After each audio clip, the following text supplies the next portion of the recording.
lost more than 50% of the labor force in tertiary education and more than 30% in the secondary education, 9 to 12 years in schooling.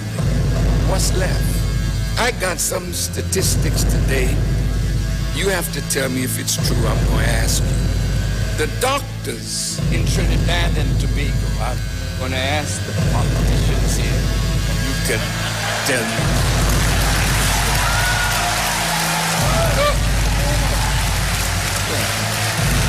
Have you been to the hospital? How many black doctors are taking care of you? Listen to the people. I'm just asking questions. Listen. Lawyers. 87% of the lawyers in Trinidad and Tobago are Indian. And if they don't like you too good, they ain't fighting for no justice for you. But wait, 65% of the judges are Indian. Lord have mercy. 98% of those in prison are African Trinidadians. 88% of those in the crazy house, black people. How many of you eat chicken? They tell me 100% of the chickens are produced by Indians. Now, I don't know. I just got these statistics today. So you have to correct this if it needs correcting. But listen, if it's 3/4 truth, that's bad, bad, bad. The first Indians came to Trinidad in what?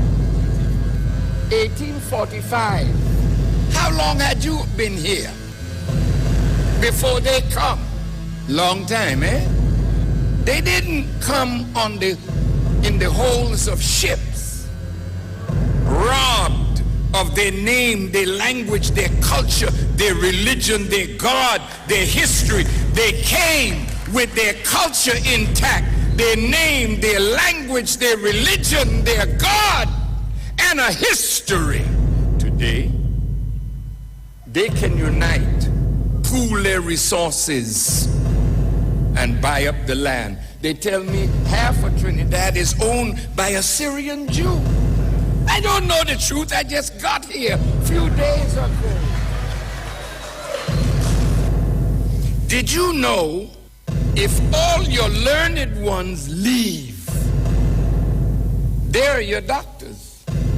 They're gone to England and the United States. The lawyers that should be standing up for you, they're gone. England and the United States. Huh? You don't have judges, enough judges to listen to our cases and handle them with justice? Look at this. How much corruption has been in the black governments that have been ruling you for 57 years? I'm asking questions. I want answers. How in the hell can our people be in this condition if corruption was not the mainstay in black government?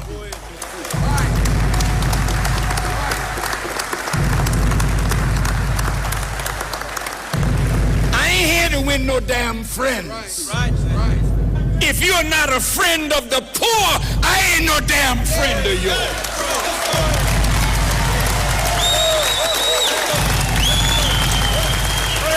Some of you boast that you're Christians.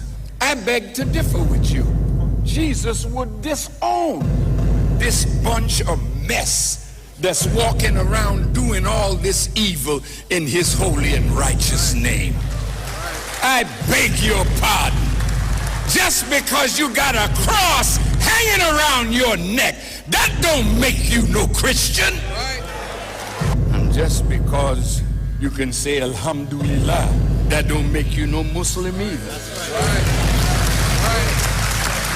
See, the houses of religion are filled with hypocrisy. And the governments, they all know how to come at you when they want your vote. They all know how to talk sweet to you to get your vote. But after they get in power, how many of you can visit their office and sit down and have a civil conversation with them? Why should we vote for a black man that's an Indian at heart?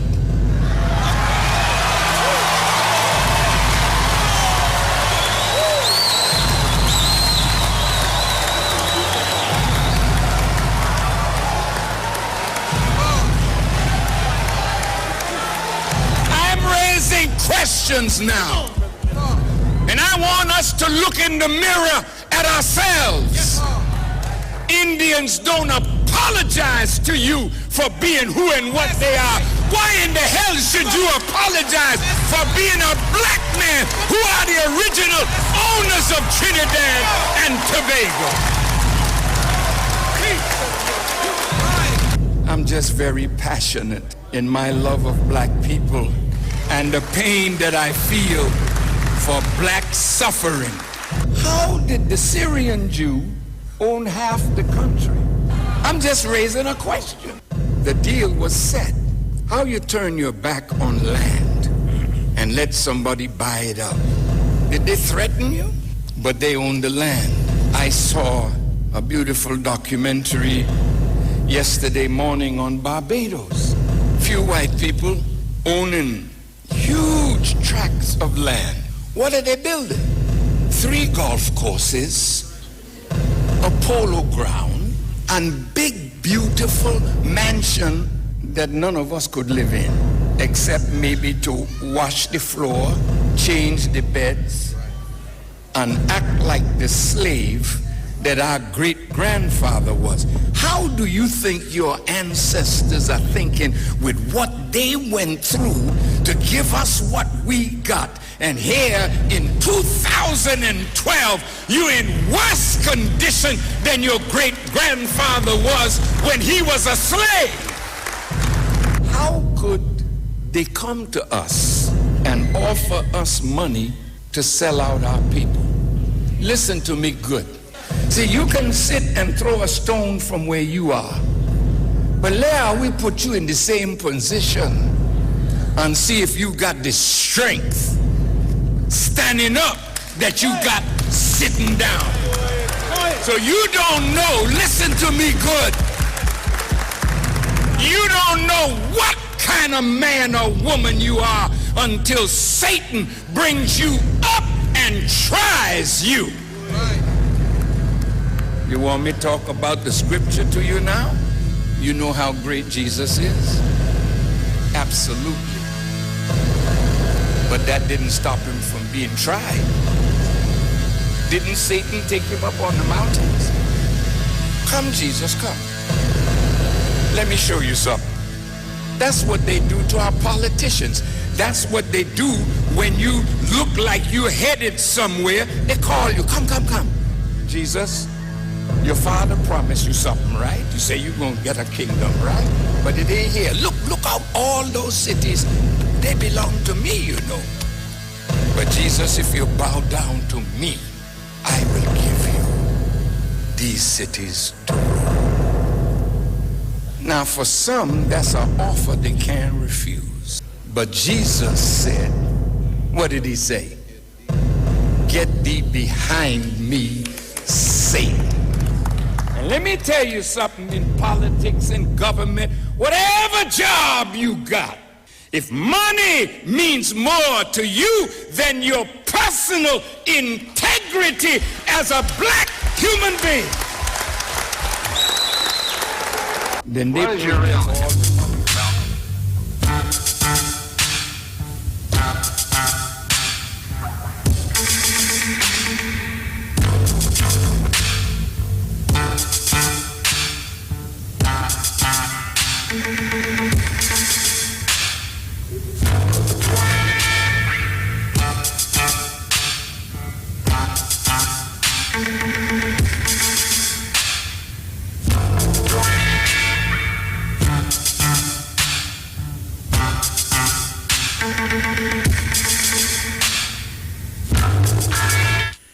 Greetings, listeners.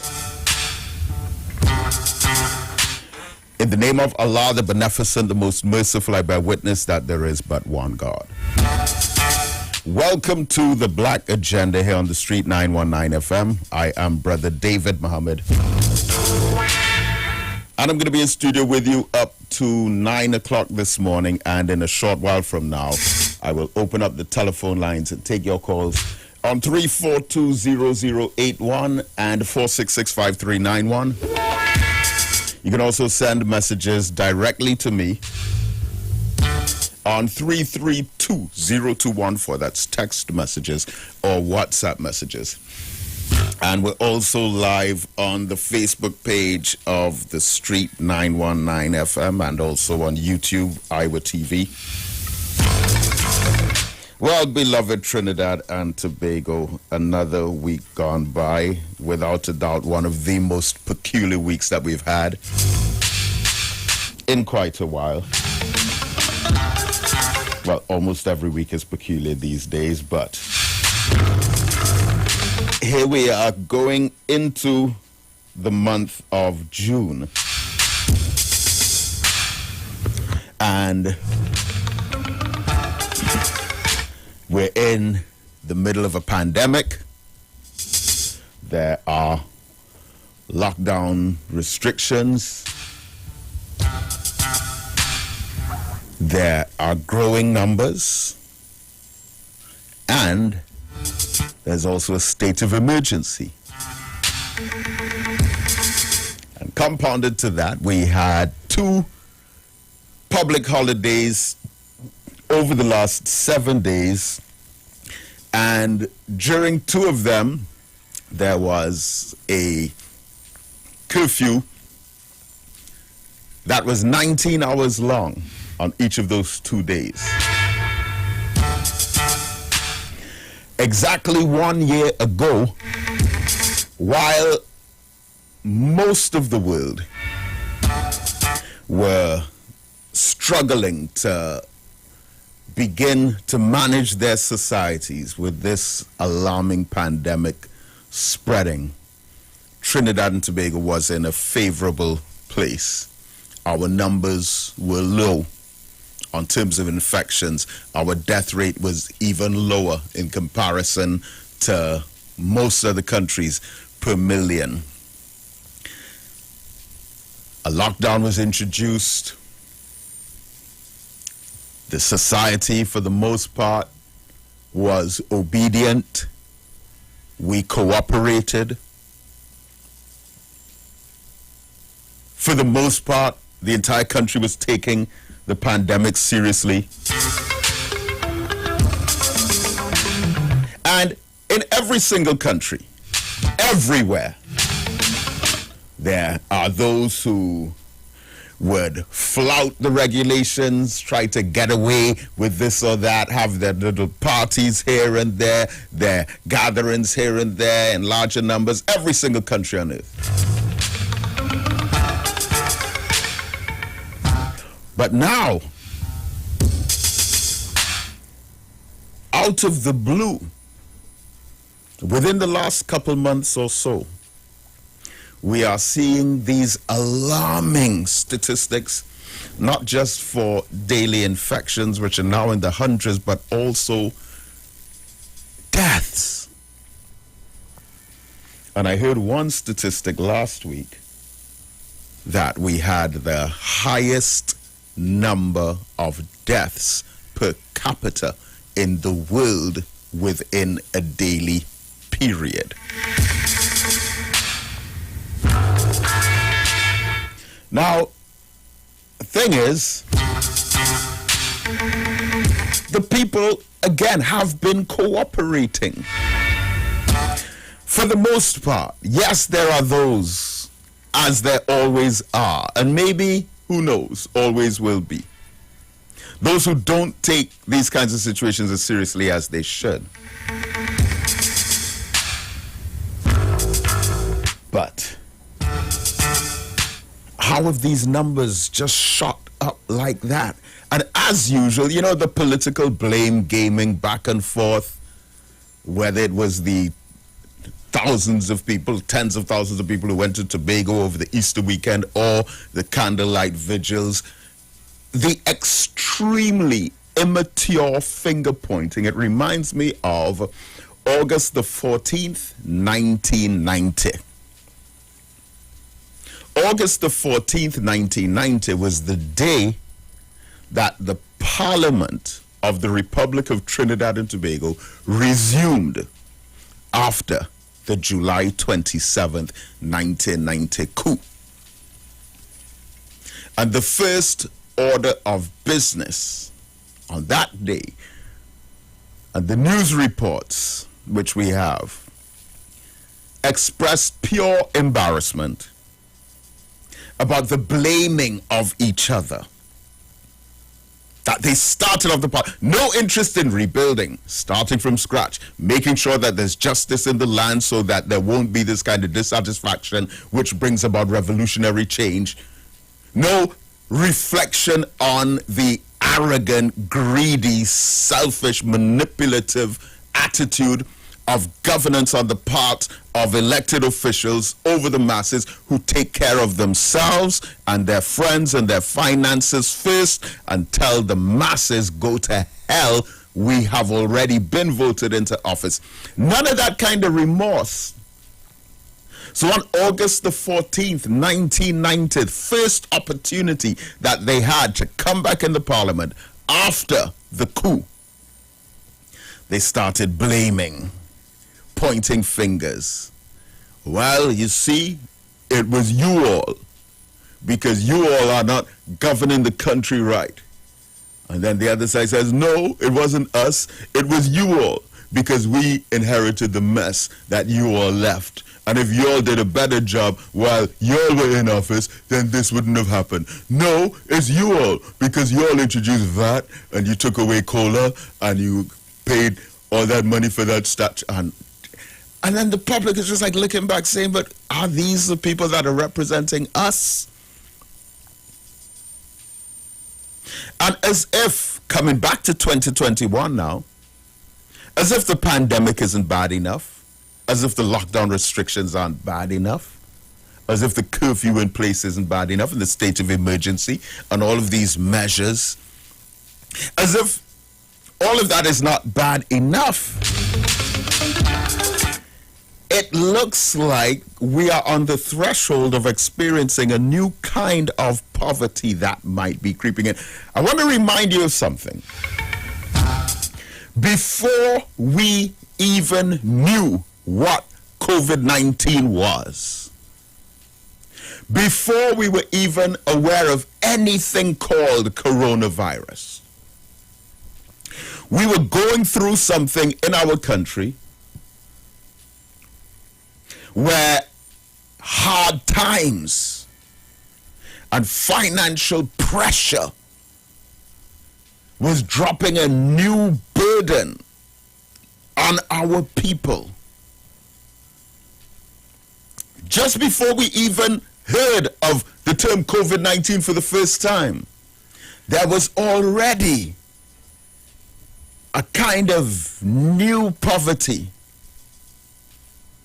that was so rampant. And when you're involved in any kind of social work, it's usually a bit easier for you to detect it and feel it. Because the kind of assistance that people would come to our building for, the kinds of things that people would ask for,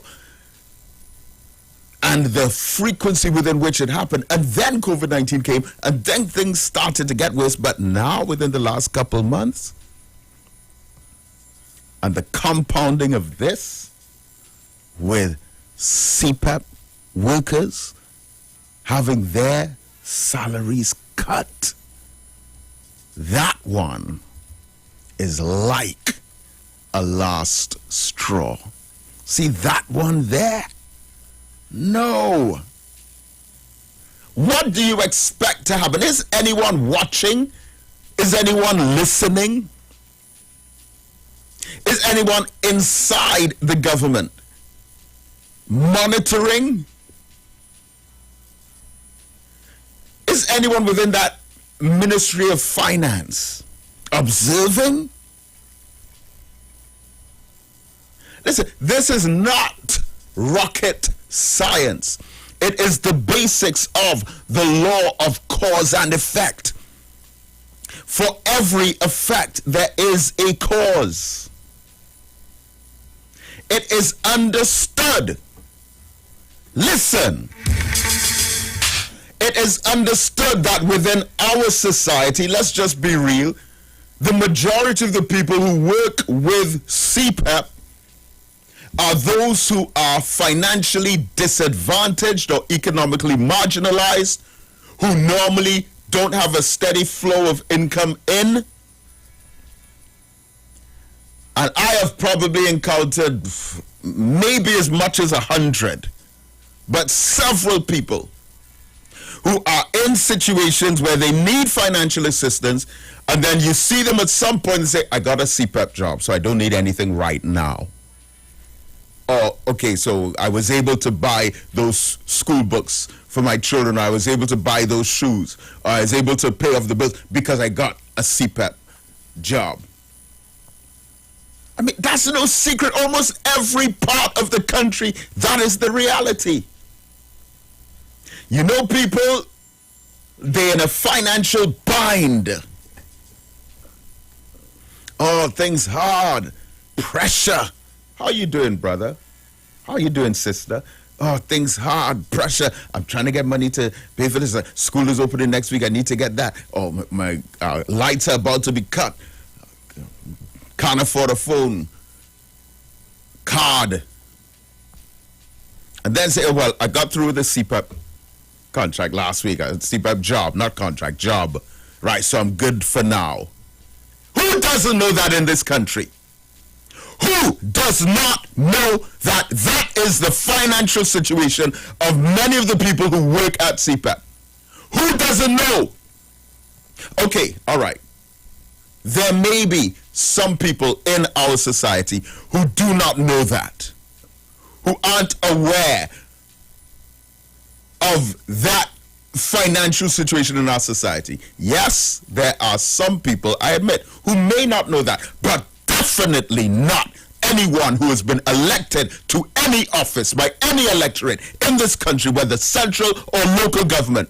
No one should ever put themselves up to be elected into any kind of office who is that insensitive to the plight of the mass of the people, and at a time where people are already financially threatened, under strain, hard times. Before COVID-19 even came, food prices were already going up, and we hear about these criminal supermarket owners, cartels and syndicates, price fixing and price gouging, coming together to ensure that they squeeze the lifeblood and drain the last breath out of the pockets from the minimum wage workers in this country. They make sure that if they can get an extra cent from you, they're going to take that extra cent. That's the reality of life in Trinidad and Tobago today.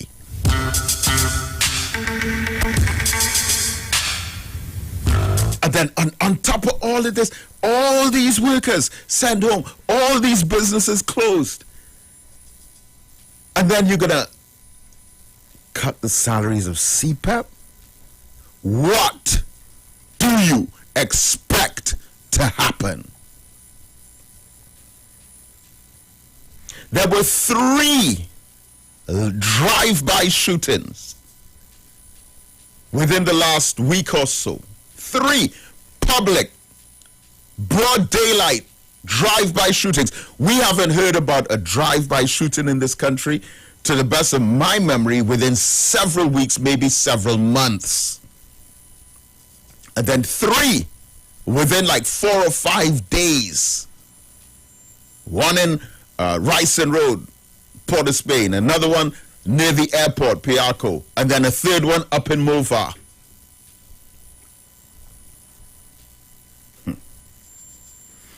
And the most shameful part about it, and this is where you really have to breathe a breath of lament. Because the real painful part of this is that there seems to be a favoritism towards the rich. There was a video of one Syrian-owned gas station, I think it's owned by a Hadid, on the way to Movie Town, Ryson Road down there. Long lines. The Prime Minister had his press conference. The Attorney General had his press conference. You're hearing all these phrases and slogans about don't jackass the scene and no smart manism. In other words, don't play smart with foolishness and try to work your way around the law for you to get through while everyone else is under restrictions. And while the typical poster representation of flouting the COVID-19 rules, the typical imagery, regular news story, media portrayal of the classic example of flouting the rules of this lockdown are poor black people in a party. Poor black people whom the society now refers to as zessers. Them in some gathering somewhere or playing a little football. And these are the examples that are used to refer to those who are not taking the pandemic seriously. And they'll either get arrested and numbers rounded up. Oh, it's so sickening almost every day to hear how much tickets were given for people not wearing masks. How many people were arrested for breaking the curfew. How many people were held, apprehended by the police for flouting whatever rules or regulations there were.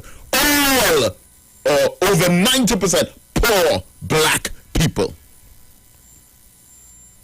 But you have the local white people's business finding some way to still sell cooked food on long, visible lines of people.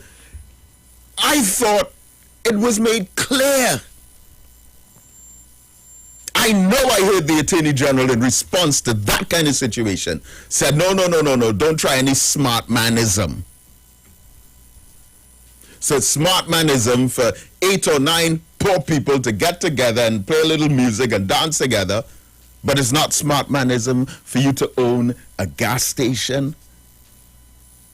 And I mean, a video 22 minutes long. And during that 22 minutes, more than 22 customers, people lining up outside. And this is the other thing, I mean, I really am wondering about, is this the best approach?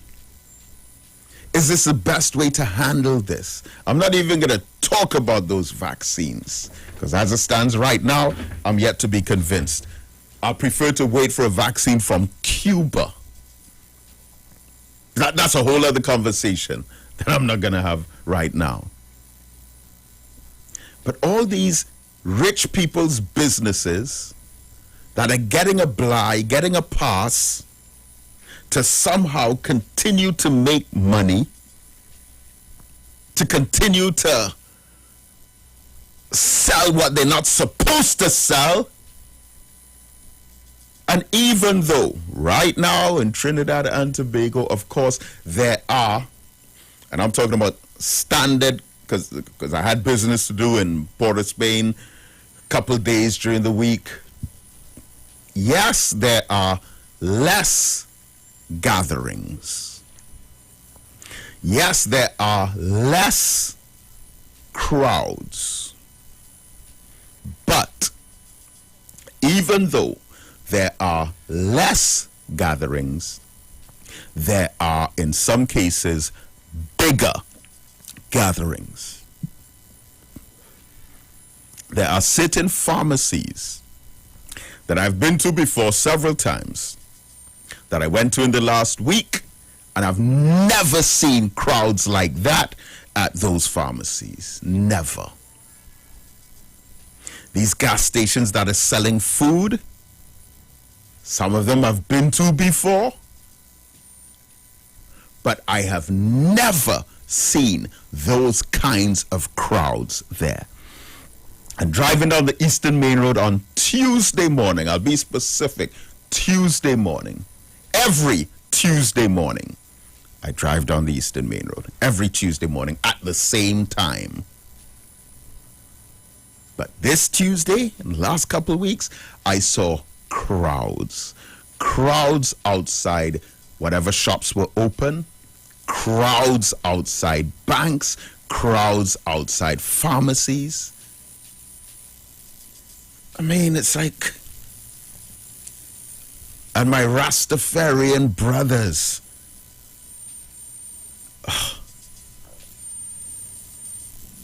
I don't want to single anyone out, but you know our brothers who sell nuts on the highway.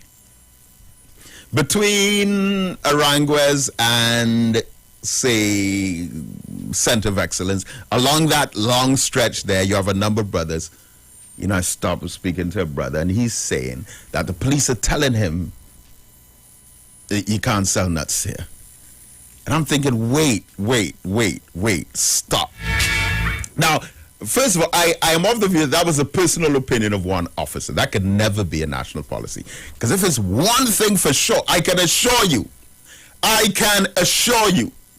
that there is no nutsman on the highway who has ever had as much as 2 people line up to buy his product while he's selling on the highway. No nutsman. He could have the best nuts, the tastiest in all of Trinidad and Tobago. There is no nutsman on the highway, none, not one, who has 2, more or less 3, 4, 5, 6, or 7, 8, or 9, or 10, doesn't even have 2 customers lining up to purchase his product. Because they're on the highway, a car will stop, they'll do a transaction, that car will drive off. Another car will pull up, do the transaction, buy a pack of nuts, whatever, car drives off. Or if it's still non-moving traffic, the nutsman will sell to one car, may walk, sell to the next one, may walk about 2 or 3 cars down, sell to the next one. There's no gathering. There's no lining up. There's no accumulating of people. But he's being told that he can't sell there, but the white people's gas station could still have long, visible lines being filmed, selling cooked food. Listen, in any capitalist society, in any country in the world, where there's this kind of economy, under this kind of political system, anywhere you go, there is an imperial preference of the rich, the wealthy, elite, the ruling class, the so-called bourgeoisie, are always treated with some kind of favoritism under this kind of system. That is a given. And that has always been the case in Trinidad and Tobago from even before independence, back in the colonial era. This triangular-shaped social structure of stratification has been largely based on skin color and social class, ethnicity. That has always been the case. And so Dr. Eric Williams, in becoming the first Prime Minister of Trinidad and Tobago, sensitized us to the reality of that social order. And from Dr. Eric Williams to Prime Minister George Chambers to A.N.R. Robinson to Patrick Manning to Basdio Pandey, back to Patrick Manning again, to Kamla Persad-Bissessar, to Dr. Rowley, and then Dr. Rowley a second time, it has always been the case. That is the reality of capitalism. But I don't know if I, from my vantage point, have ever seen a time in this land where those who are already rich are privileged and being given such a pass, more so than at any other time that I can remember. It has always been like that. Yes, that is what capitalism does. but I don't know if it's ever been quite like this. All right, let me open up our telephone lines here. 342-0081 and 466-5391. Now, there's still something else that I want to talk about regarding the education of our children and the SEA exams and the placement, the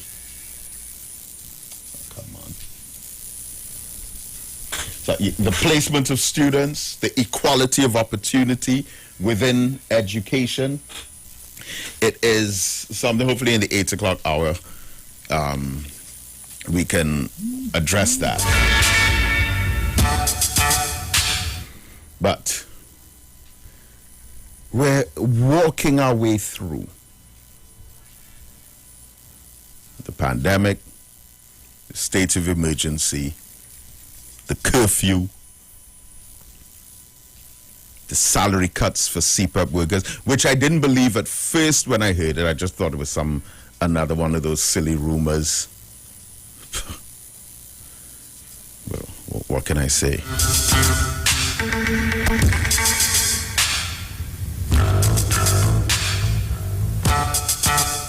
And, well, of course, I've been doing Facebook Live programs during the week on Wednesday nights, but I will be most likely switching to Tuesday nights. Tuesday nights, 8 o'clock. Okay, it seems like our phones are...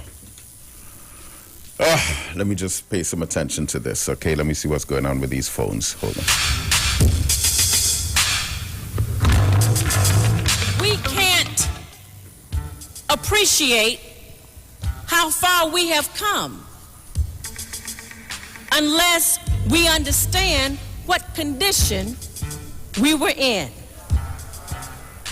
Although not fully repaired, we're on the road of repair. Many of you may have heard of the name Willie Lynch. But Willie Lynch was a slave owner and a slave master who taught other slave masters how to make a Negro, or back then, a nigger.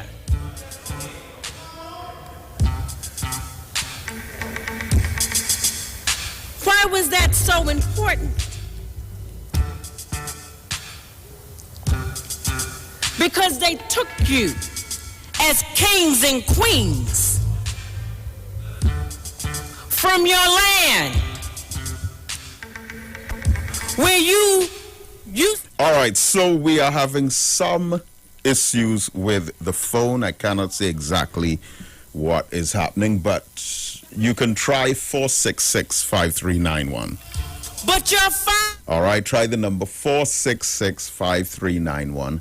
And, I mean, you can continue trying 342-0081. The calls are not going through to it, but... And brought... you can try 466-5391. And yes, you'd have probably seen on the news over the last week that a Professor Theodore Lewis had made some remarks about the disadvantage to students of African descent within the educational system. Want to say something about that? Sure. As well.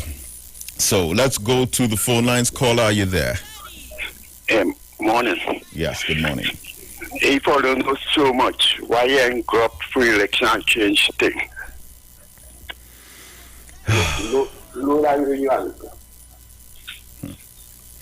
So are you suggesting, sir?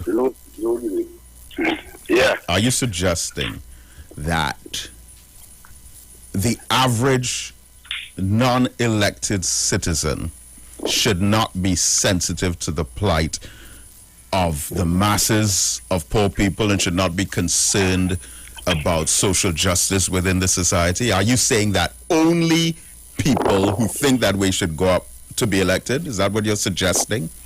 No, I never said about what I said, right? When I check with Mandela, right? Where you think I thought you would have take away everything and share the wealth. And those you would do. Not you.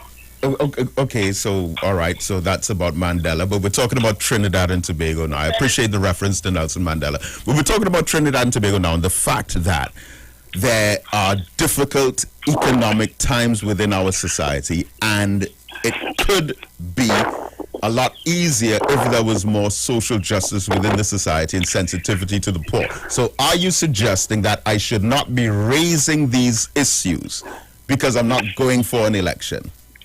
Yeah, what I say, all this should have done the last, when UNC was in power. All that should have done. Then the country supposed to change. Oh. Because UNC couldn't buy a doubles, now in $1 billion in this country. Like the time. Now not the time to talk about anything. That's the thing when UNC was in power. Right. Right. Yeah. Okay, all right. Thank you. I understand now.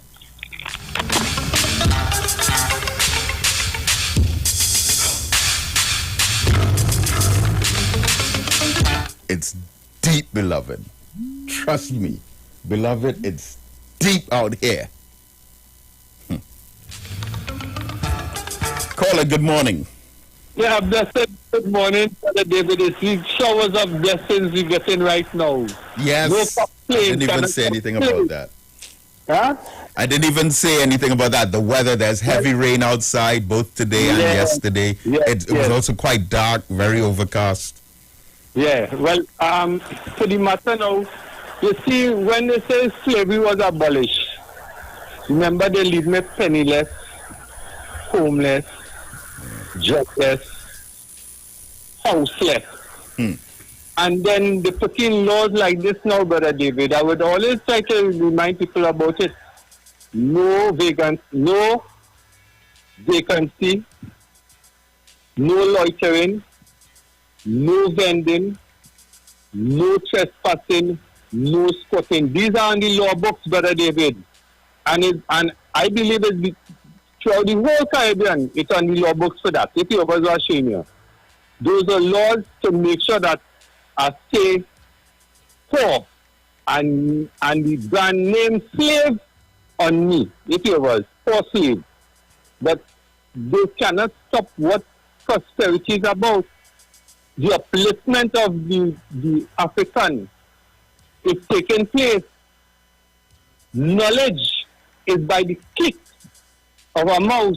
If you was watching you, it's for everybody here right now. And inequality have been passed down from generation to generation. As I show you, they don't want to see us prosper. But it is reality and it is coming to fruition. Unity is strength. And concerning the killings that is taking place right now, the Steve brothers, only leave this thing off now, man. It's only blood, only really are vampires in truth. Only keep getting longer and longer, just waiting to take the blood of others. Who, according to the word, the frenemies, this is what's going on. Only start that again. Please, you see my community, only leave the peace. Let the peace reign. Let peace reign. That's right. It's been almost exactly a full year since there has been almost complete elimination of the gang warfare borderlines across the east border of Spain. But just about exactly a year. Exactly a year. Well, if you was Brother David, so I am calling to the youth. Only check, just stay focused. Check all your head. It's more than what all you think it's about. What is the fussing and fighting about? What all this killing is about? Well, you see what is going on? Brother David explaining it to we.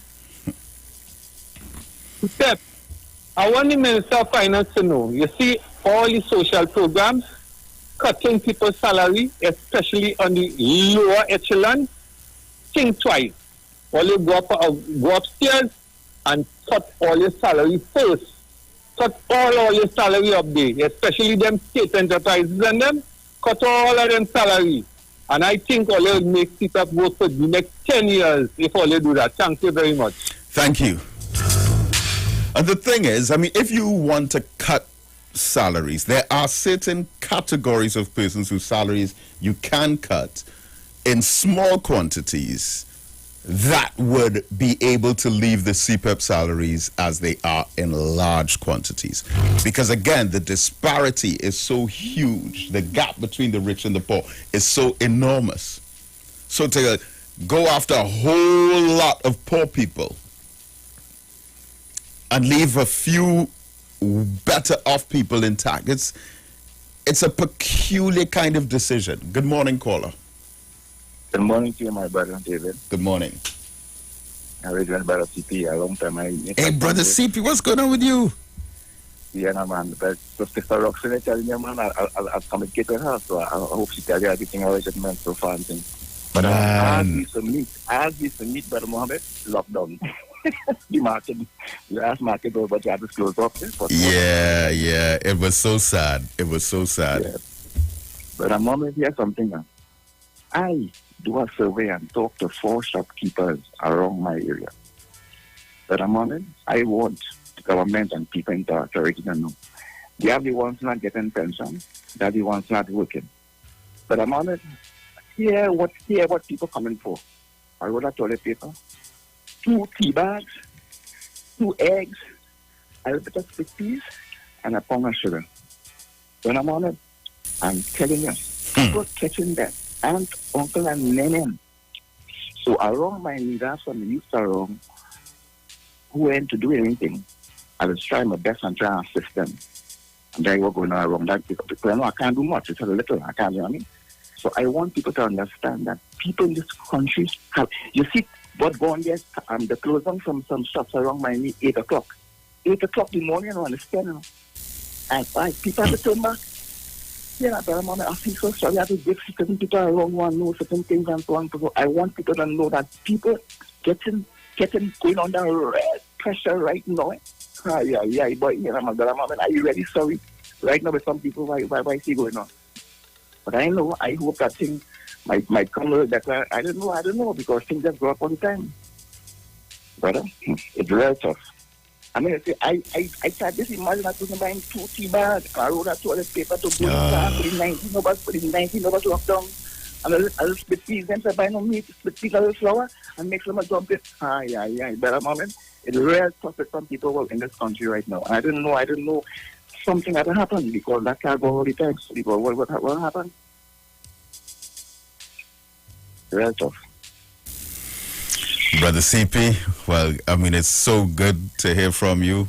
It's been quite a while since we communicated, but I want the public to know that this brother on the line here is the brother who laid the first row of bricks to build the Kwame Ture Center.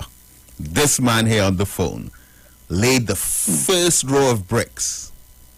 That was, 5 years ago now? I tell you, I was 5 or 6 around that. 5 years ago. Yeah. Man. Well, I never forget you, Brother Mohammed. I always keep on one thing. You see, Sister Roxanne, I want to thank her. Don't give my sister, my niece, all them, when she called, and then I shit, give them, because I was coming to the market myself, and about 3 of us was coming up. That's 4 of us. But I come on the close off and so on because I was so excited, brother man. I was so excited by coming up. Yeah, so were we, man. Because what happened really, I do about 3 billions I do so far, and about 3 extensions and so on. I have one bill right now. All I want to finish, I get all my serious money inside, but there's one bag of cement. I really believe that. Yeah, and I saw the price of cement went up to like $150 a bag. That is why. When I see that happening in the news, And this guy working, this gentleman working at Cxc, he begged them, he said, well, please desist from that. Don't do that. Here I said in my mind. I said, oh, Jesus, Lord, they got close to hardway. So say, so done. What is greed? No, what is all the greed? What is all the greed for? Oh, God, man, what is all the greed? Yeah, I know the close you have it on now. No, look at all this thing, and then they might be getting hard on you. You can keep it warm and keep it on that temperature. Create all lost all. Jesus, Lord. Yeah, but I'm my people, all my best friend and them, everybody on that pressure. Wow. When the clothes are good, but I'm the clothes all see, trust me. But I know I just have about 2 weeks again for a serious contract. Really nice. I will send a picture and show you all. Okay, lovely. I'd love to see that. Serious design. You see, I'm only paid to finish the stuff and show you all guys. Tell better bread. I hope I hear my Lord, but bread and everybody. But I see still there, still love you all, and every day I think love you all. I can't forget all that all. All the best. What you all doing in Trinidad big up and I'm on it. If I talk about 6 or 7 people doing what I'm doing, but you'll be nice. But Brother Mohammed, thank you very much. My sister, my brothers, everybody conscious about you all. See me, and I keep it up, and don't worry. I said, never in life forget all the guys. Brother CP, and last of all, how's Mr. Rimple? He's doing fine. He's doing all right. Please give him my regards. For sure. You want the man on the roof. Exactly. When I remember those days, but I'm already, when I remember I feel happy. I feel very happy. And this sister, Hazel. Who cooked the food, man? Mommy Sauce. Mommy sauce, what do you mean by mommy sauce? Mommy sauce, my food. It was so nice, boy. I wish we could like it.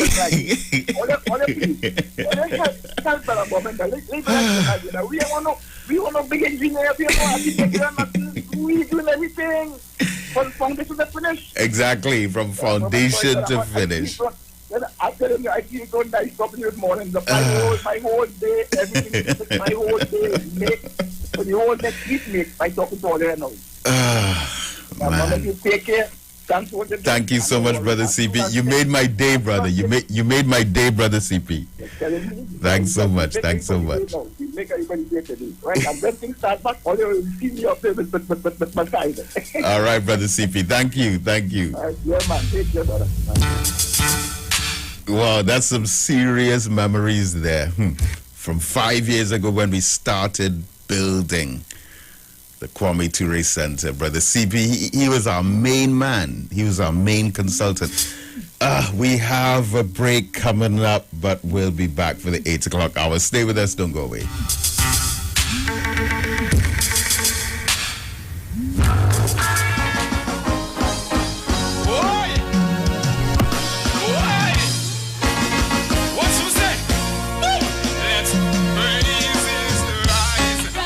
Just take a time from the inside. From the inside of so from the inside, yes, of me and me, you delight. I want you to delight in my life. From the inside, yes, right up from the inside, yes, of me, and set me on fire. Set from the inside. Give it. What's that?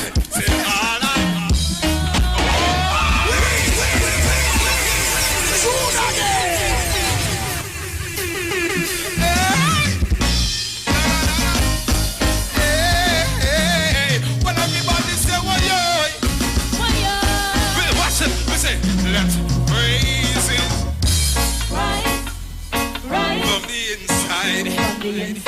So from the inside, yes, of me and me, you delight. I want you to delight in my life. On the inside, yes, part of the inside.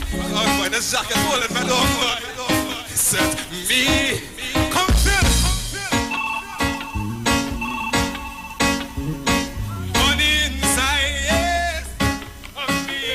Set me on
Looking for a safe and relaxed professional massage therapist and nutritionist? Look no further. Nature's Touch with Empress Judy and Associates offers a natural approach to better health. Treat yourself to a professional massage therapy and nutrition advice in a safe and relaxed atmosphere. Rejuvenate your body, mind, and soul at Nature's Touch Therapy. For an appointment, please call or WhatsApp 1-868-398-8282 or visit our Facebook page. Remember, your health is our responsibility at Nature's Touch. Hey, you keeping safe? I hope so. I don't really know what will happen when everything will back up, but the line had to go on.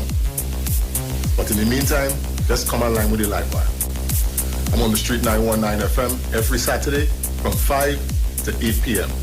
Or you could check us out on the live on Facebook at the Street 919 FM or on YouTube at Street TV. Don't forget to share the live. That might just be as important as you keeping safe. So mask up, sanitize, tune in to the Street 919 FM, Lime on the Live Wire, Saturday afternoons, 5 to 8 p.m. Don't worry, I gonna be home in time for the curfew. Keep safe.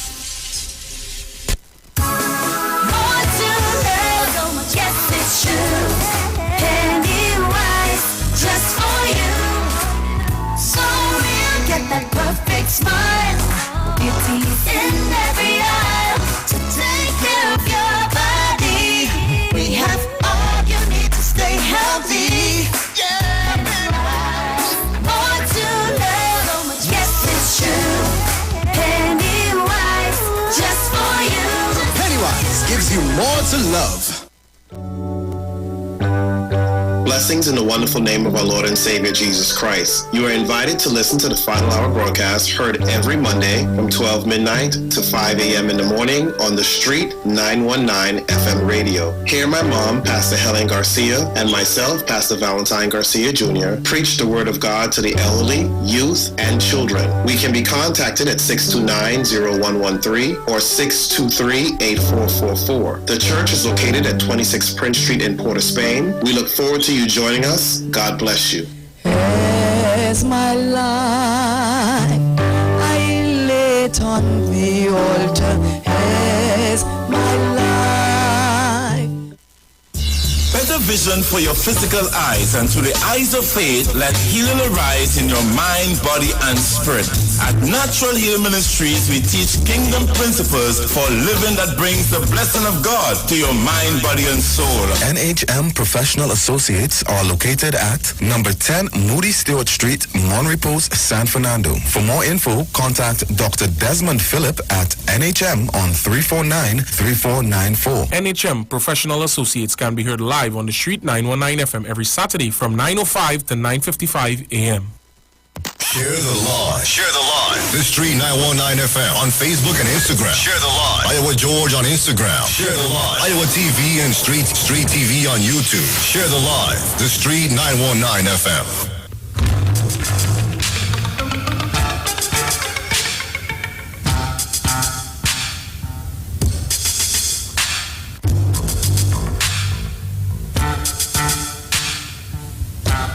Brotherhood is required.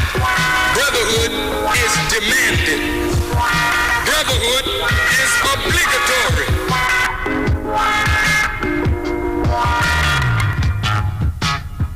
Black man get up, black man stand up, black man you better listen. So there's a need for brotherhood. Black man get up, black man stand up, black man you better listen. Black man get up, black man stand up, black man you better listen. Brotherhood is demanded. Black man get up, black man stand up, black man you better listen. Brotherhood is required. Brotherhood is demanded. Brotherhood is obligatory.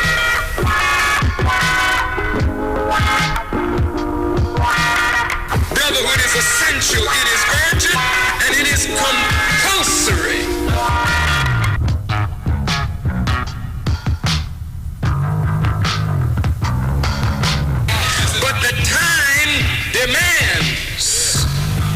brotherhood.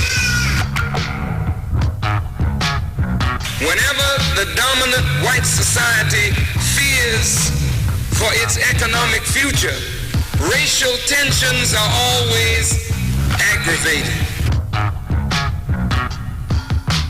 The aim of Almighty God.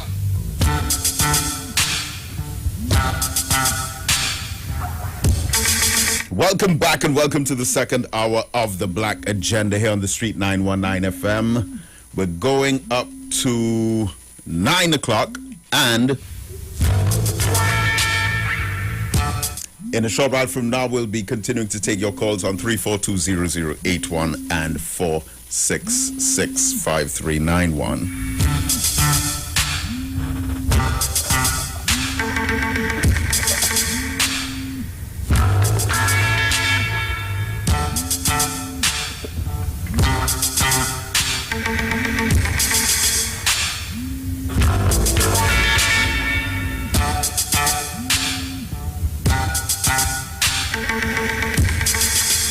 All right, so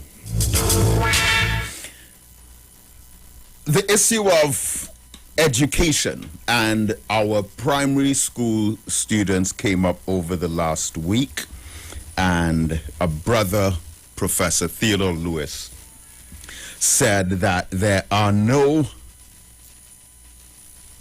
political champions for black children. And he said that, of course, the SEA placement is largely dependent upon political decisions, and that the students, many of them are casualties of this. I generally agree with the majority of what our brother said. But interestingly, and this tends to happen, the East Indian community, or members of the East Indian community,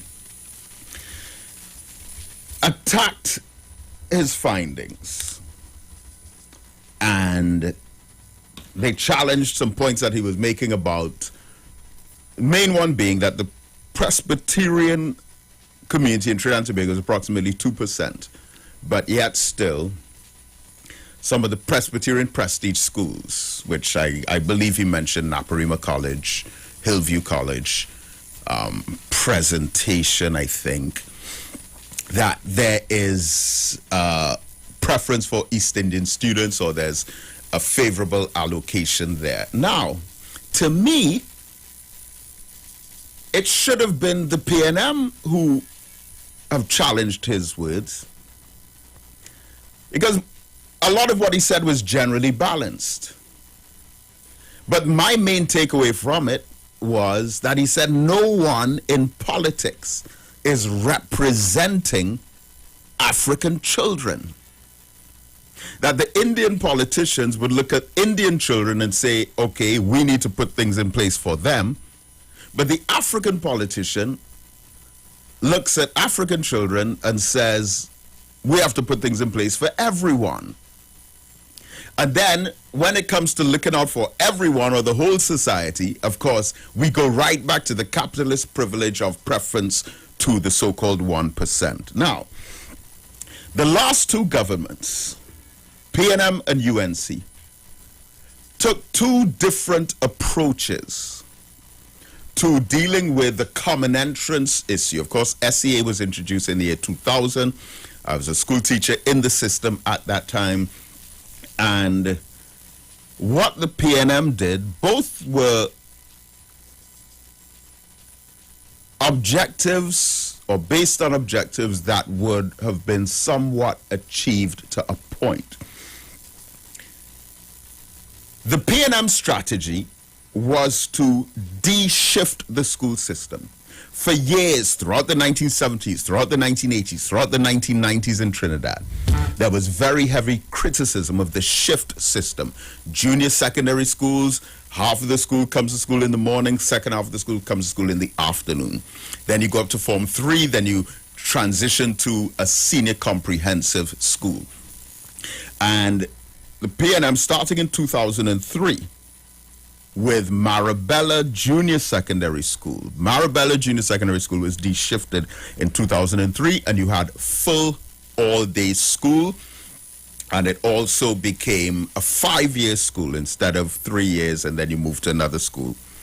Then you had Siparia Junior Secondary School. And then in 2004 was Aranguez, Calpachima, and Five Rivers in 2005.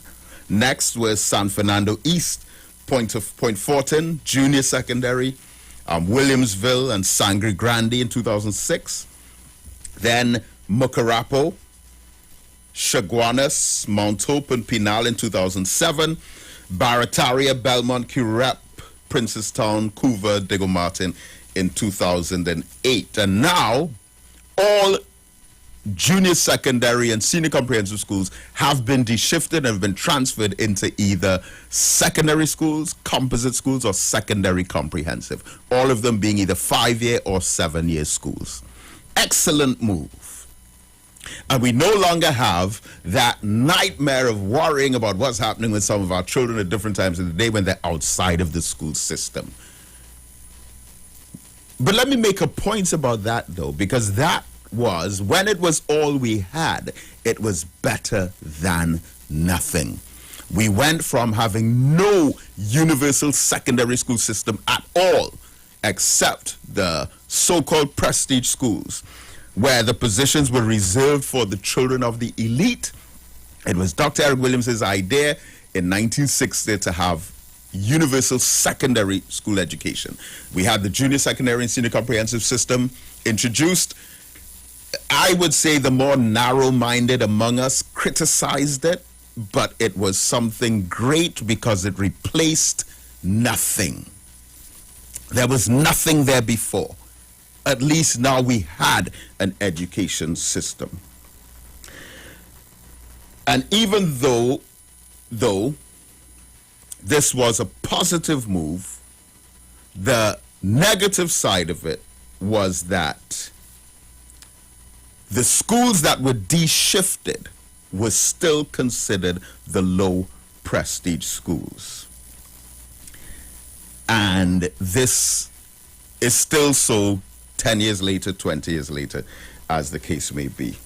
And it may still take time to heal all of the institutional wounds that have been historically created by the negative aspects of the shift system. Now, 2010 Cxc Results reveal that in the school that had been de-shifted the longest, since 2003, there were 7 grade 1s in Cxc Results. 7 out of maybe just over 100 children. 27 grade 2s and 90 grade 3s.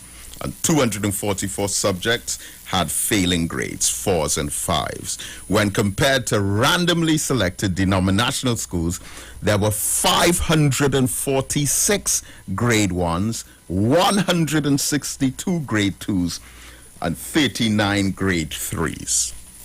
Look at that disparity between the so-called or the de-shifted schools or the government secondary schools and the prestige schools. 7 grade 1s compared to 546 grade 1s. Now, the UNC's approach to dealing with, again, the common entrance SEA situation was to build new prestige schools from scratch. But those prestige schools were specifically catered for East Indian children. Shiva Boys, Hindu College.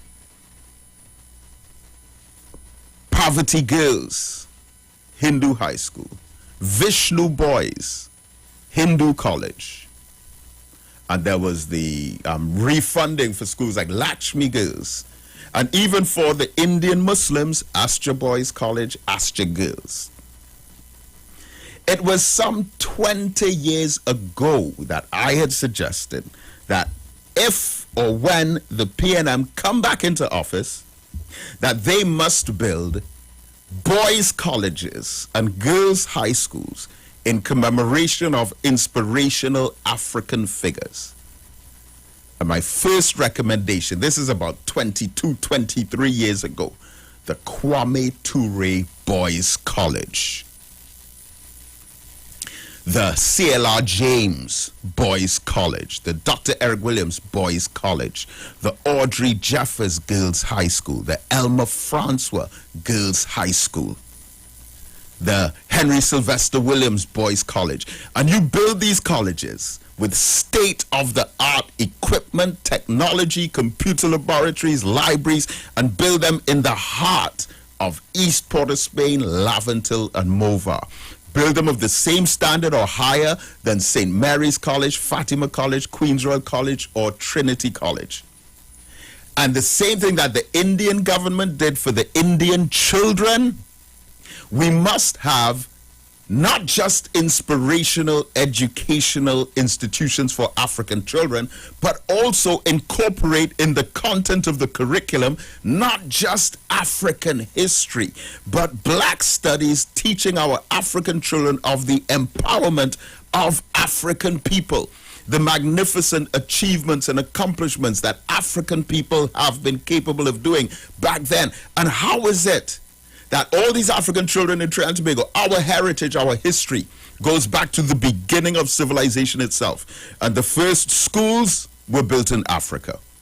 The first colleges and libraries were built in Africa. The first universities and learning institutions were built in Africa. The first towns, villages, cities, and civilizations were all first in Africa. And African people wrote the alphabet. African people designed the number system. And African people created mathematics, arts, science, music, philosophy, algebra, geometry, arithmetic, physics, chemistry, biology. It all came from African people. But how is it that in 2021 we can have African children going to public schools and at no point in their entire educational experience being told about the truth of Africa that they themselves are connected to by heritage and legacy? It is almost a waste of knowledge to not connect these African children today to the glorious magnificence of their past and what they were capable of doing. But instead, we tell them that their first history started with slaves, and them being enslaved and being subordinate and inferior and backward and chained and beaten, whipped, tortured, and humiliated. And then a favor was done to us by us being freed, but still not putting in the minds of the young African children the concept of reparations, because some kind of justice must be restored. So, by the fact that we have failed to incorporate that kind of relevant truth to them, has put them at a position of disadvantage. So we have to start thinking about their future. I went to Trinity College.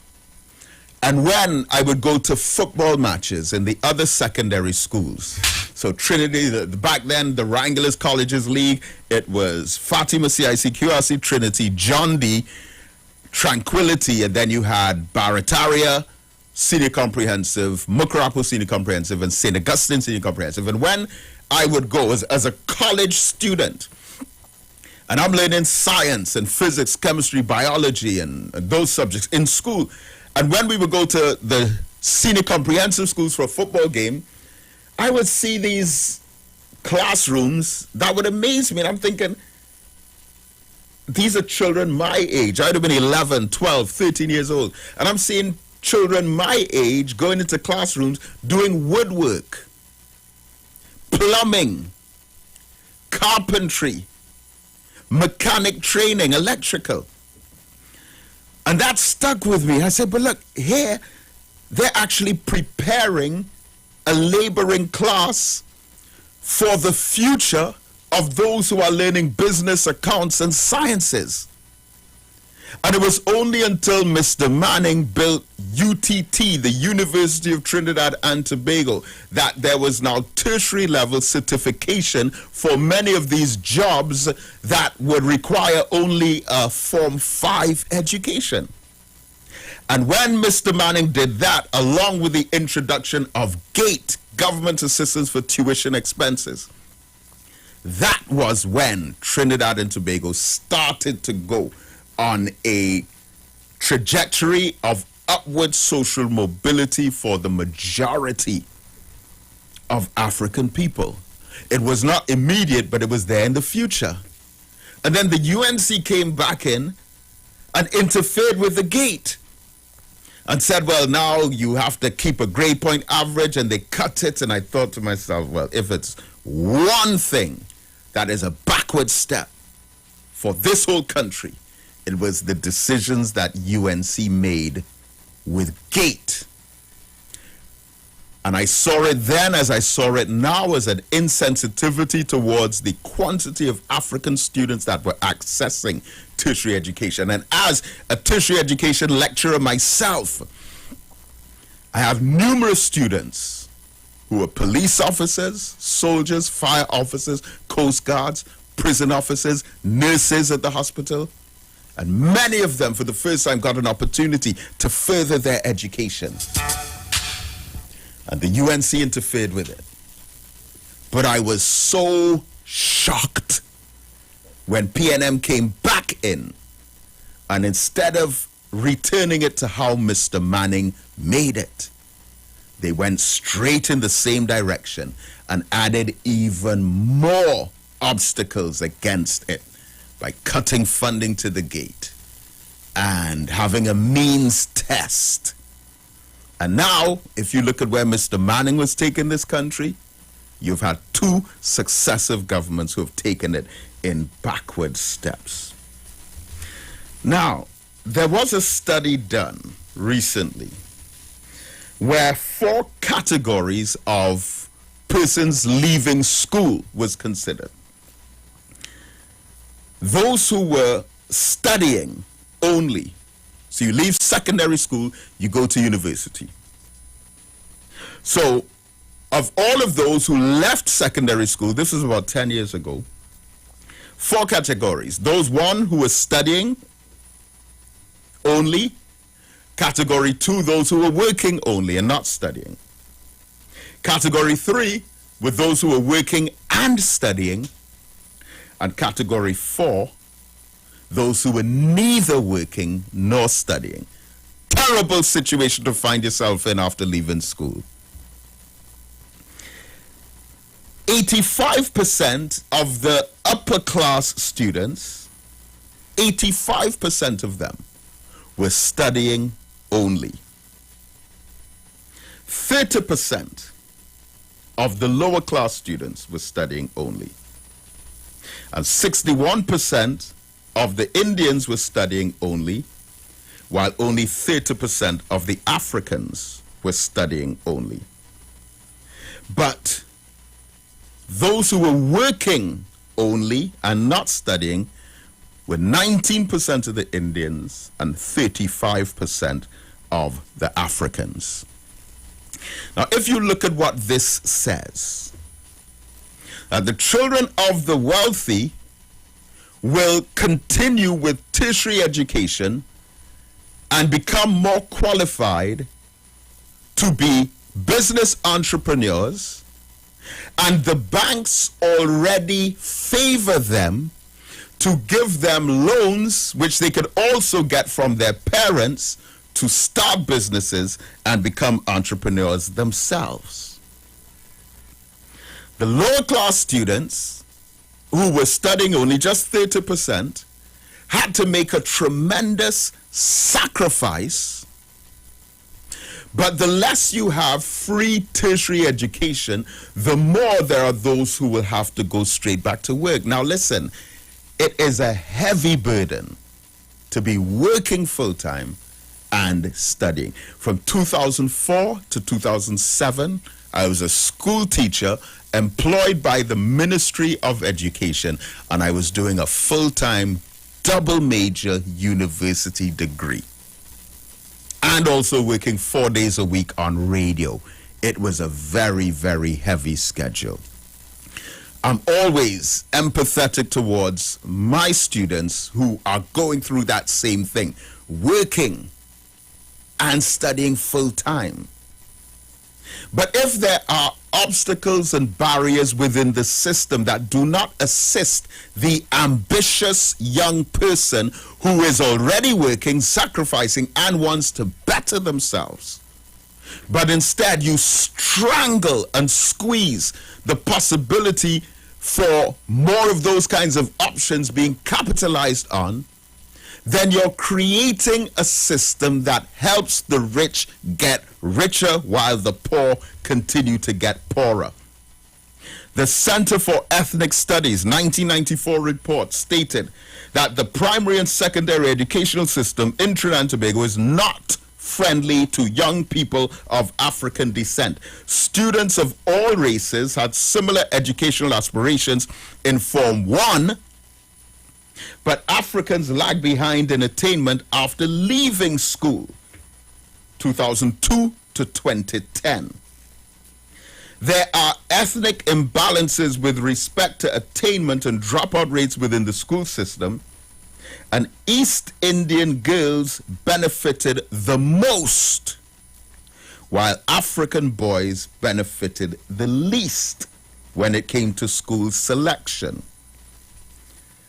Indian boys were said to be listed to work in the cane fields, according to Cross and Schwarzbaum, and civil service aspirations of the time must have contributed to the African male's advancement in the school system.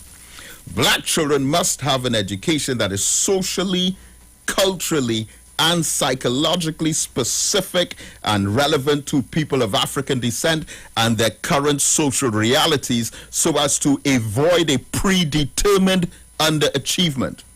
The term underachievement refers to a mismatch between current levels of attainment and potential.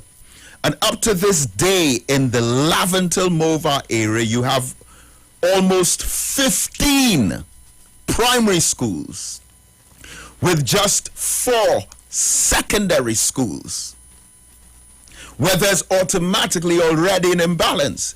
So there are so many African children from East Port of Spain, Mova, Laventil, Beetham, and Sealots who attain high scores in the SEA, but in the name of placement are sent to the lower prestige schools, government secondary schools, while the 20% less, listen, the white population of this country is barely 1%. The Syrian population of this country is barely 1%. The Chinese population of this country is barely 2%.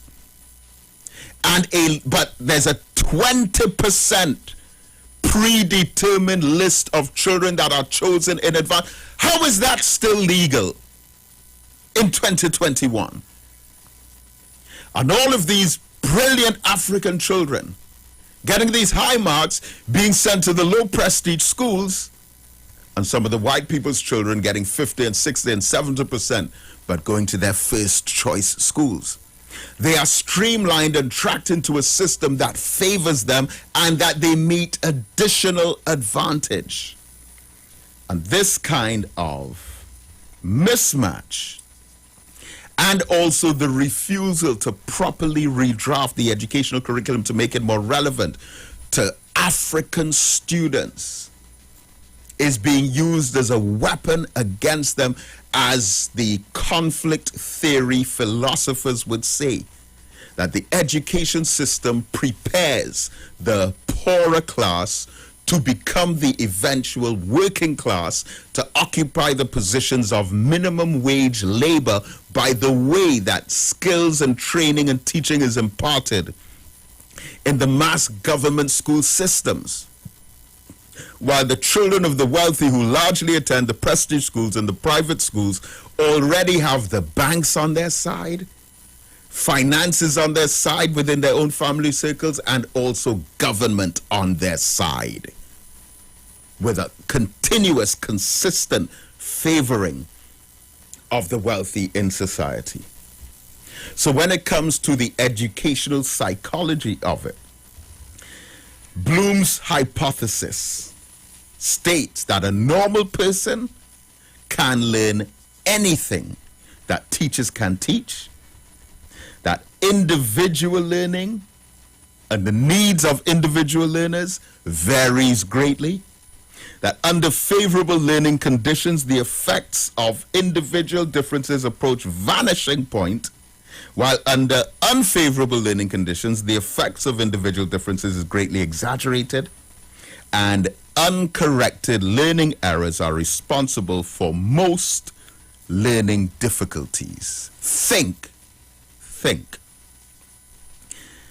In educational psychology, Edgar Dale's Cone of Experience says that students remember 10% of what they read, 20% of what they hear, 30% of what they see, 50% of what they see and hear, 70% of what they say and write, and 90% of what they do. Now, if you take the African child within the school system and he's not learning through reading comprehension passages about the history of Africa, the contribution of black inventors to modern science, comprehension passages about Kwame Ture, about Malcolm X, the Honorable Elijah Muhammad, Nelson Mandela, Haile Selassie, Marcus Garvey, Minister Louis Farrakhan, Henry Sylvester Williams, and the Black Panthers. If they don't read about that, but they read about Eurocentric perspectives of white supremacy that have become a major part of the school curriculum, and then they remember 10% of that, and then 20% of what they hear, 30% of what they see, 50% of what they see and hear, 70% of what they say and write, and 90% of what they do. And at no point along the way is there any kind of hands-on behaviorism or cognitivism or constructivism approach to filling the mind of that child with inspiration, ideas of empowerment, the greatness of Africa and African people. Listen, I could understand you teaching the greatness of Europe and European people to European children. I can understand you teaching the greatness of China and Chinese history to Chinese children. I can understand you teaching the glory of Indian heritage and Indian culture to Indian children. But if when we just start a conversation about teaching black history to black children and all these red flags go up and they call it racist and disruptive and revolutionary and rebellious and try to destabilize the system, then we're in trouble. If you are deliberately denying consciousness in the minds of African children, you're doing them a disservice, and then we wonder why the society is structured in the way that it is after disadvantage has been identified from the younger years. So Dr. Francis Cress Welsing, one of the most brilliant psychologists who have ever lived, explains a process of what she describes as the inferiorization of black children, whereby she said the educational system itself contributes towards their underachievement. And she explains, she says, inferiorization is the conscious, deliberate, and systematic process utilized specifically by a racist social system as conducted through all of its major and minor institutions to mold specific people within that system into functional inferiors in spite of their true genetic African potential for functioning at the highest levels of excellence. And our system, from the time you're 11 years old, prepares some to be the underclass, prepares some to be the minimum wage, menial workers, and favors others from that early. And so this week, when this came out, this position by Professor Theodore Lewis. And I'm going to play for you the clip because TV6 had asked me for a comment on this. And this was their report. Here it is. David Muhammad generally agrees with the Listen. Nation of Islam leader David Muhammad generally agrees with the professor that a child's education in TNT is largely determined by political decisions, and many young students, he says, are victims of such. Mr. Muhammad says, quote, the problem for African children was that while the system was de-shifted, the transformed schools remained low-prestige institutions and largely colonial in scope, while children of the East Indian descent have the opportunity to have a fresh start in newly established prestige Hindu schools, end quote. And that's why his organization, the Black Agenda Project, proposed the building of new prestige schools commemorating inspirational African figures like Dr. Eric Williams Boys College and the CLR James Boys College. He also says the failure to properly incorporate African history and heritage in the curriculum has robbed African children of the motivation they need to get ahead of contemporary social problems. Now, hear what concerned me. So the professor made his comments. So they got three responses, one from PNM, one from UNC, and then they asked me for my thoughts on this. A non-political position. The UNC started off defending the Indian position and saying, oh no, it's not true, and whatever. The brother, Professor Theodore Lewis, is saying African children are disadvantaged by the system. He's saying it's political, it's all political, and African children have no political champions, he said. But when they played the PNM's response, the first words in the sentence was from a government minister representing the PNM on this view, representing the government's position on this view. The first words were, well, if we take away race from this situation, that's the problem right there. Because there is a problem with race. There is a bias against African children within the system. There is an unfair placement of many African children who get top marks in SCA but are still not sent to their top choice schools. And if we begin to address the problem by saying, all right, let's start to address the problem. Let's take race out of it. No! That is part of the problem right there. Because the consciousness of race has to be put back into it.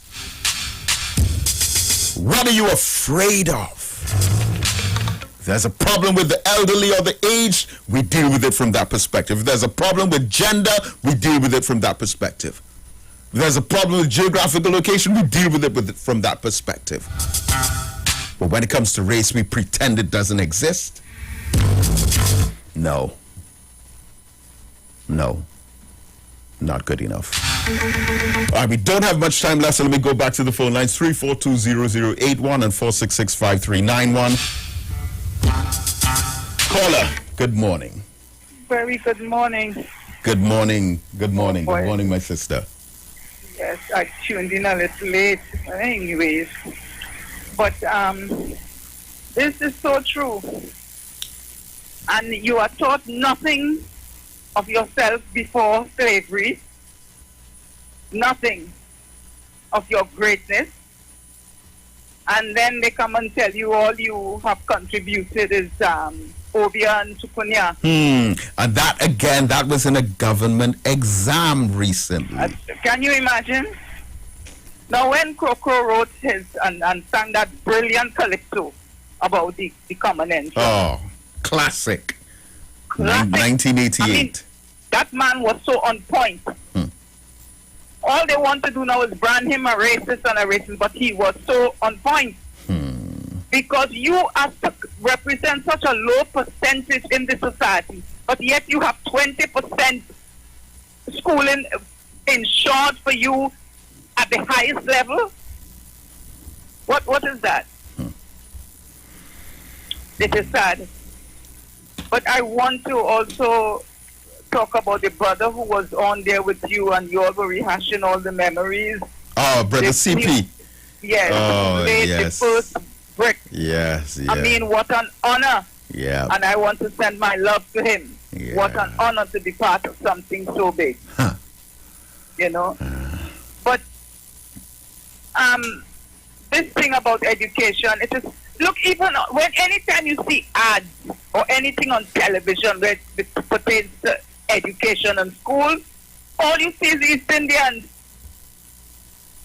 And nobody doesn't say, well, listen, that is not, how come it's only East Indian children going to school? There is one here, this Pennacool or whatever. All you see is East Indian children. And you just said there that you learn how much percent of what you see and all of that. How come anytime there is an ad about education and schools, all you see is only East Indian children learning, only East Indian children going to school? These and junior secondary schools, I've been always calling them Holding Bay, but for them to wait their turn to come out and sell fabric and to sell chicken. That's what they do there. They wait their turn to, when they come out, they sell fabric and chicken. That's the basic of the end. Nobody lobbying and looking out in a real sense, because with the knowledge that race is what have the situation as it is. And this is not from now, this is since was handed down from all the laws that they started since from slavery. Nobody at the government don't know that, and how come I know that? So, I mean, it is wrong on all counts, and it is sad. It is sad. Yes. But, brother, you just keep working. You just keep working. And of course, as I'm hearing that, I didn't hear your first discussion when you started. Was it that the killing and bloodshed and the gang war thing, like it's starting up again? 3 drive-by shootings. Yeah. All right, brother. You keep working. Yes, and thank you. Thank you so much. Thank you so much. And CP, I have to say, you really made my day, because you brought back some memories there. You know. Caller, are you there? Caller? I'm hardly hearing you. Brother David? Yes. All right. Yes, Brother David. Yes, go ahead. Good morning. Good morning. Good morning. The last caller picked up where I was going to start in the sense about Crow. Yes. Right? And it is so true, because he those people who believe and think he is racist, he is a man that is not a racist. He speaks, he calls a spade a spade. That's because right. one can bear in mind he also sang about the highlights of the East Indian girl with no hands. Yep. Remember that? Mm-hmm. Right. Now, Chop off I the am hand. also the advertisements too on television, and you look at it and you see the only products you might see a colored person, a black person, might be, let's say, a Malta or a rum, you know, and all the other ads, and it is still so. The advertising agency, it has been always so. Yes, and so the whole. I know a friend of mine too. I went to Tranquility, and at the time that Tranquil was not the prestige school as it was, but that there were people there with a lot of what they call less, with a lot of passes. They came in with a lot of passes, and just by the name, just like the name of the person, they are, and this person is so brilliant in terms of how many distinctions that person got, is working in a printry, privately owned printry by a French creole. So that has always been in the system.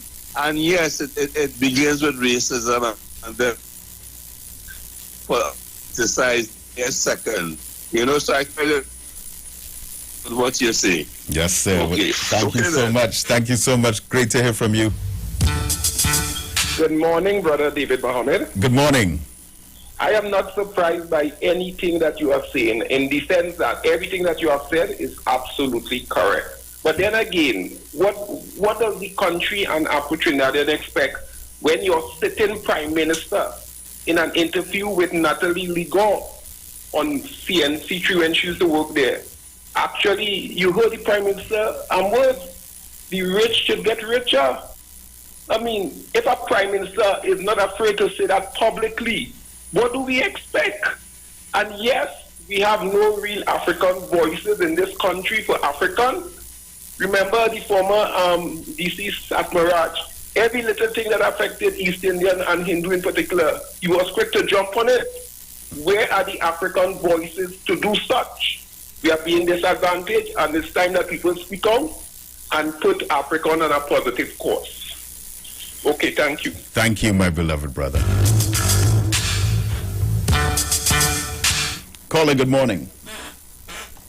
Listen to you, Mr. Marvin. Yes, good morning. To you and your family. I love you. I just wonder sometimes if it's a real country, I just sit and so I hear the passion in your voice, Mr. Marvin. Right? Is this a real country? Real people running this country, Mr. Mohammed? People is the lowest paid in this country. They work hard in the hot sun, clean up the highways and byways and all over the place. You want to see them at X amount of percent get cut by when them supposed to be getting an increase. And they have people renting or building it for millions. Why they might take a 50% decrease in the salary? Something wrong with this country. In another country, has a call to account, like conflict of interest, Something wrong with this country, why? For black people getting the tail, look at me, watch now. People, what is wrong with selling food in packaged containers, Mr. Mohammed? That people can't cook, that security officers, they leave 4 o'clock in the morning, they can't cook, they don't cook, they depend on street food to go and make a living. You don't want no social gathering, no problem. You have this 6 feet distancing, and you have your mask. Open back the food place for people eat our food and go to work. I tell you something wrong. You have people in the supermarket and in the bank jamming, liming, touching, and they say nothing about these people, boy. I can't believe this is happening in this country. When I just nuts man, you talking about that nuts man on the highway there, and I seen them and them hustling in the hot sun and rain to get a seal. Never a line. There's never a line of people to buy nuts on the highway. It's impossible, in fact. I will like you, boy. I listen to you on a Saturday and I goes out to you and your family. I wish we had a minister of something and they give you that portfolio, Mr. Mohammed. You would tell me in this country people have to be begging for other assistance. I know in other countries, Mr. Mohammed, listen to Saudi Arabia and all these oil countries, they give the citizen over 18 years a check. You want to give you a check in this country for COVID. It's once that has already.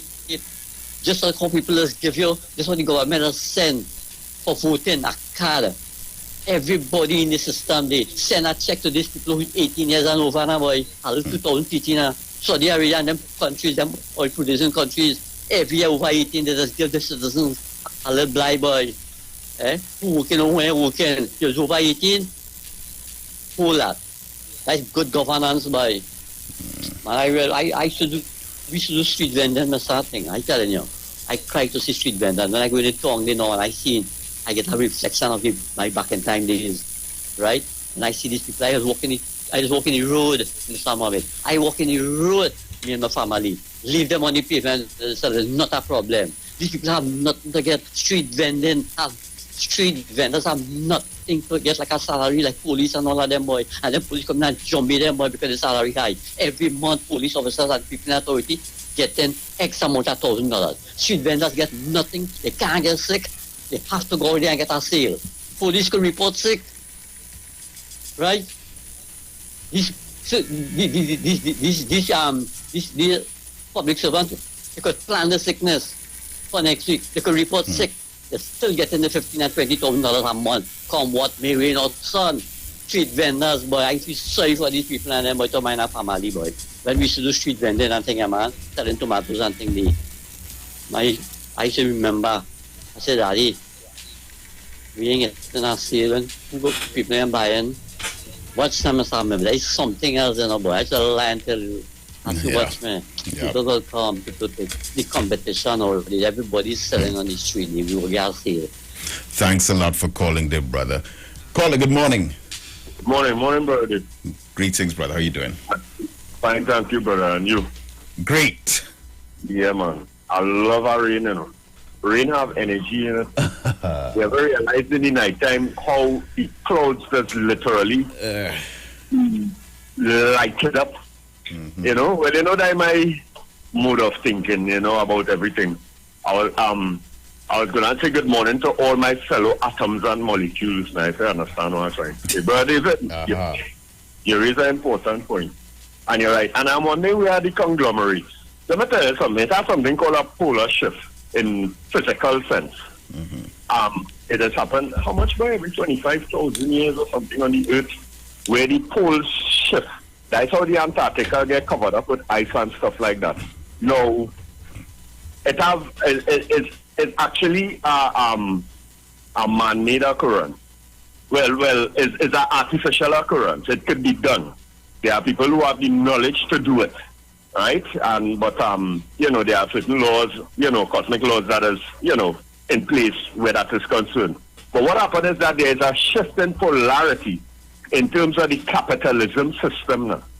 And I find that the rich people not stepping up in terms of the shift of polarity of what's going on in life here today now, boy. If you understand. And we're saying it makes sense. What the hell? All right, look at it this way. All these people here who may die out due to the pandemic, they are the ones who have me rich. I want to know if they're thinking in such a way that if the place gets worse, if they go and build a fortress, build the walls higher, lock themselves inside, load up with food, load up with this, load up with that, and stay in that hole and, you know, be comfortable in a hole in hell. So, you know, I want to sound kind of like that fella Tabakit. I want to make a clarion call to the conglomerates out here. Come now, man. All you have to imitate the government.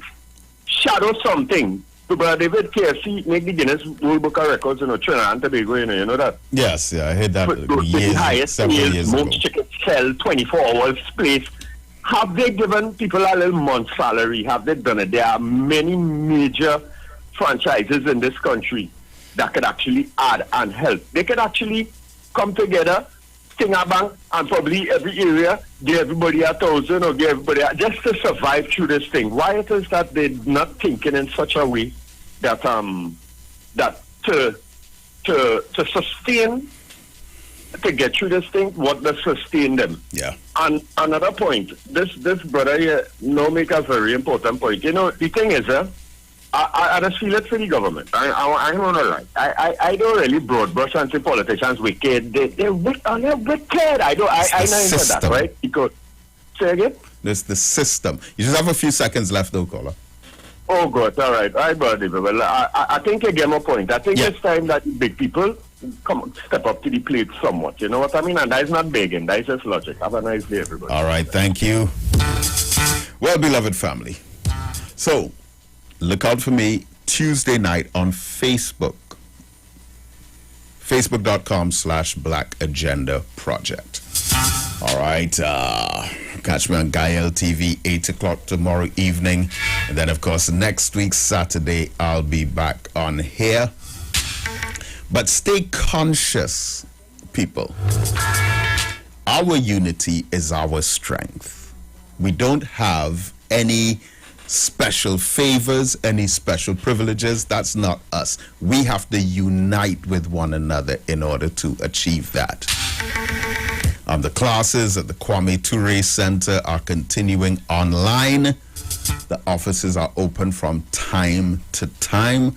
We still have the health clinic on Fridays with Dr. Desmond Phillips. So we're still in operation. Our bills are still coming in like regular, but the work must continue.